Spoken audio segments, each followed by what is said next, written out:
Hi everybody, all my followers, you're welcome to another video. So the video today is on a 2007 Peugeot 207cc, the cabriolet version, and this car came to me because of the following. So I'm going to start the car and you're going to see that we have a ESP light. So that's my problem, is that light in there. It comes on as soon as you start the car and it stays on.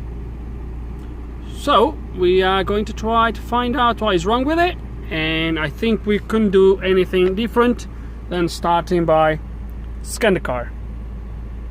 Okay, and let's gonna go to Peugeot. Here we go. So let's gonna log in, scan it, and see what we have. Okay, and let's gonna go to control unit. Be off glare. I do apologize. There's nothing I can do really. Should do in there.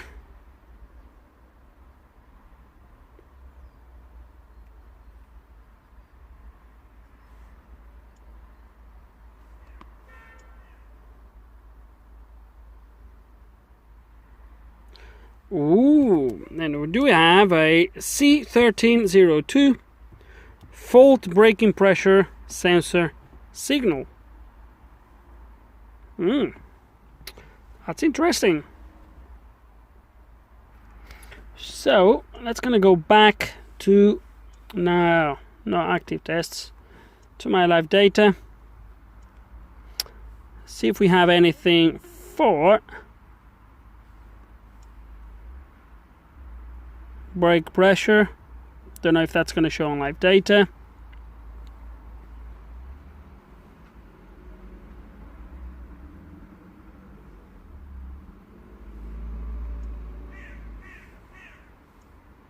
Maybe under. Sorry about the glare, guys. See if we have anything here. Brake pressure 0 bars. So if I press the pedal, nothing really changed. But that said, I'm not sure if I should be able to see anything in there. I guess I should, but dialogue problem. Don't know why he's coming up with that dialogue problem, unless it's because of that fault.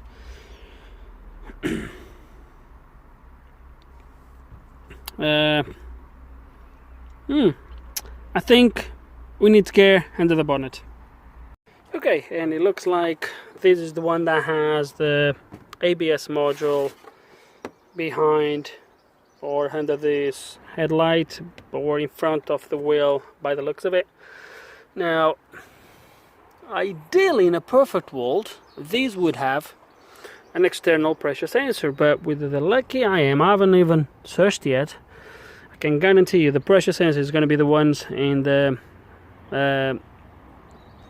modulator in the modulator and it's going to be built in there, and it's not going to be replaceable as such.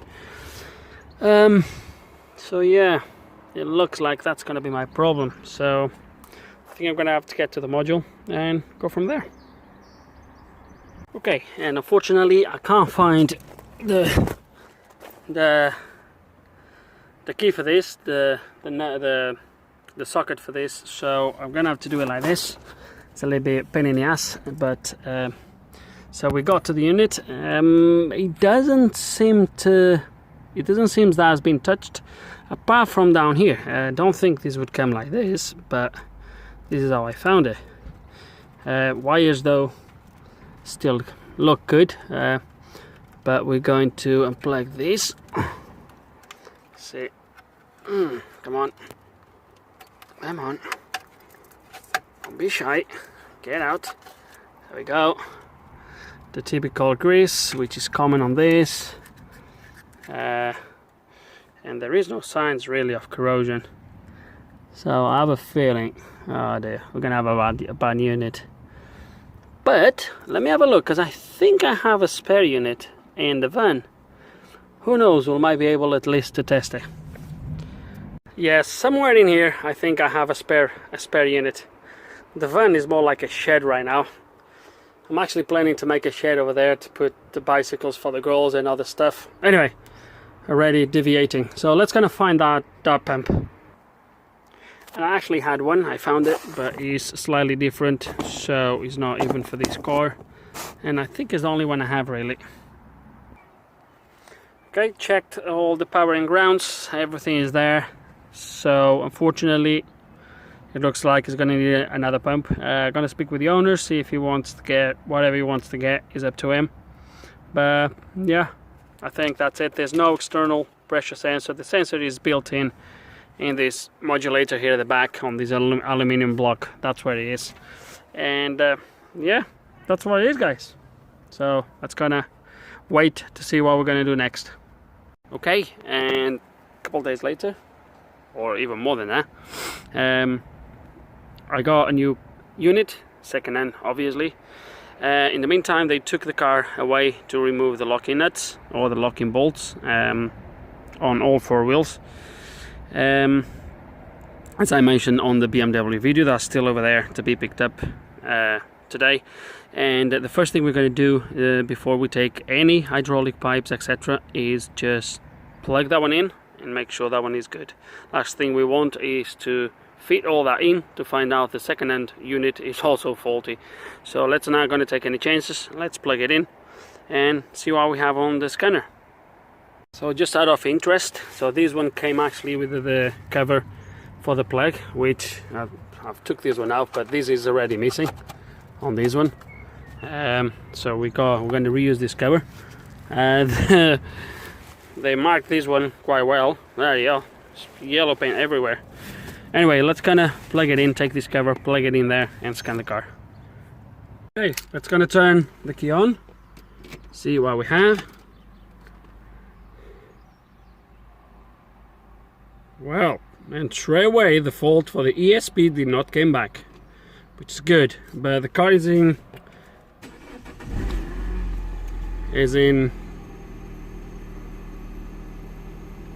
there we go, look at that, spot on. Yeah, the car was in economy mode, but look at that, start of the car, the pump is just hanging off in there.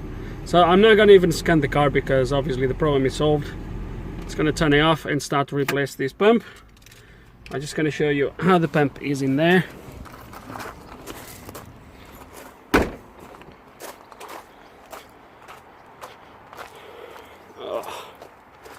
That's how the pump is. So let's gonna start to take the old one, fit the new one, and bleed the brakes, and off we go. Okay, old unit is out. I already removed the nuts from the replacement one, sprayed a little bit of brake cleaner to obviously clean where the pipes will go, so no rubbish gets into the lines. We're just going to swap now the brackets, take this one out of the bracket and put that one on a bracket, and then put it all back on. Okay, the new unit is now in place. I've just plugged this in so we can spray a little bit of brake cleaner without get anything into the electrical plug. This is brake cleaner. Let's gonna spray wherever I touched.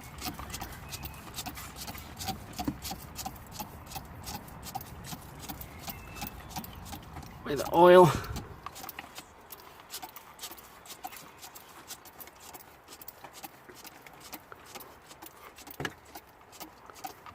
Okay.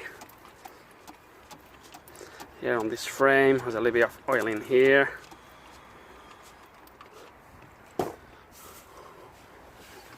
There we go. It's getting dry already.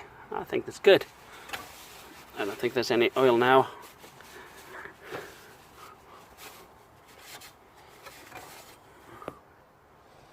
There you go. So let's now get these plugs sorted, because this is not looking very good, and then put everything back on. Okay, all done. Just the cover to put back on. I think the cover goes somewhere like this, I think. There we go.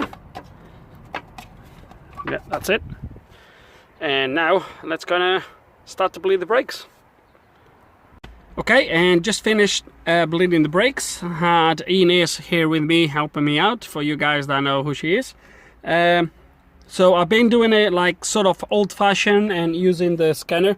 There is indeed a procedure here to bleed the brakes. Let me just quick show you. There's some confusion sometimes with using the motor of the unit to actually bleed in the brakes. Whenever that procedure is available, you should use it. So actually I'm going to start the car. So I'm going to go here again, and I'm going to show you that there is indeed a procedure that you should follow whenever it is available. Actuating the electro valves in the motor helps to get the air out of the system. So if you go forward now, it'll tell you what you need to do. I'm not going to do it because I've just done it. Me and Ines, both of us, we did that. So I'm just going to show you as well that there is no faults. It was a couple of faults here when I first logged in for communications and stuff like that. I guess just maybe where the car came from. The faults were stored in there.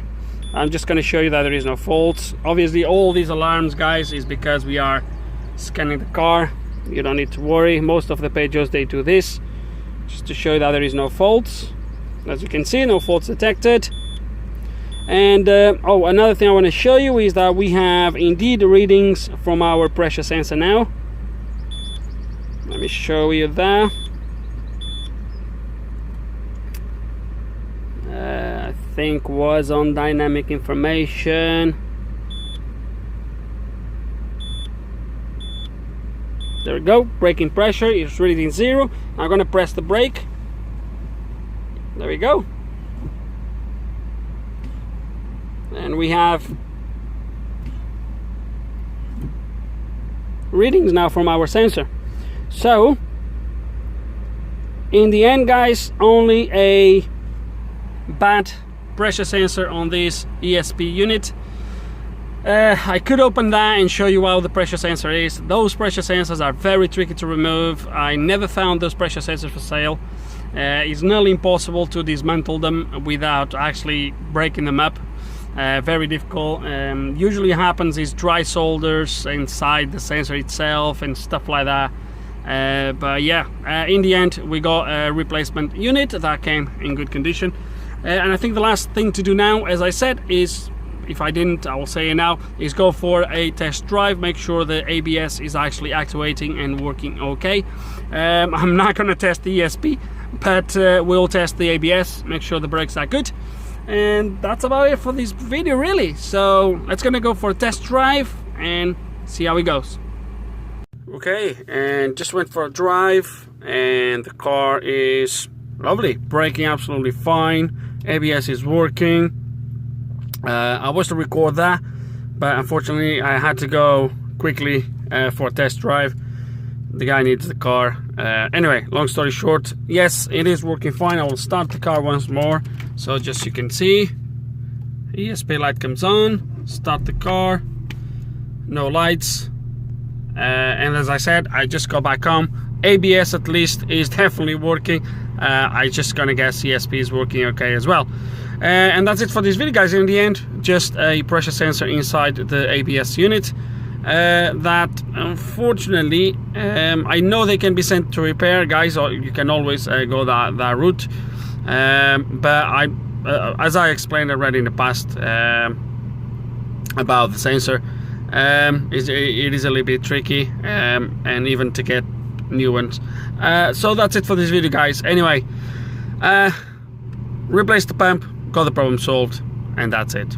So with no further ado, hope you enjoyed the video. Hope there's some information here you guys can find useful. If you have any questions, any comments, please put them below, and like always, thanks for watching.